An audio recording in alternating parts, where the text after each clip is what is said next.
Cécile a pu avoir l'image d'un homme colérique et irritable, notamment durant certains événements après la disparition de sa mère Élisabeth II. Charles III, 74 ans, peut se montrer aussi particulièrement jovial. CST ainsi qu'il a été vu lors de la réception pour les communautés britanniques d'Asie de l'Est et du Sud-Est au palais de Buckingham le 1er février 2023. À ses côtés, son épouse la reine consort Camilla, répandant aussi sa bonne humeur, mais également la sœur du roi la princesse Anne et son frère, le comte de Wessex Edward. Cette fête qui braque les projecteurs sur des personnalités des communautés britanniques d'Asie de l'Est et du Sud-Est a mis en valeur la superbe Alexa Chung, vedette de 39 ans au Royaume-Uni. L'animatrice, mannequin et créatrice de mode continue d'honorer son statut de femme la mieux habillée du monde que Vogue lui avait décerné en 2009 avec une robe étincelante couleur nude qu'elle a recouverte lors de la soirée d'un élégant blazer noir.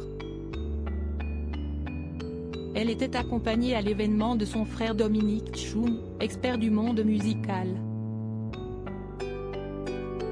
Charles se prépare pour son couronnement. La pression monte toutefois à Buckingham à l'approche du couronnement du roi Charles III, le 6 mai à l'abbaye de Westminster. Buckingham veut faire de cet événement historique un moment de fête, qui donne l'occasion aux gens de se réunir. La famille royale sera-t-elle elle-même réunie?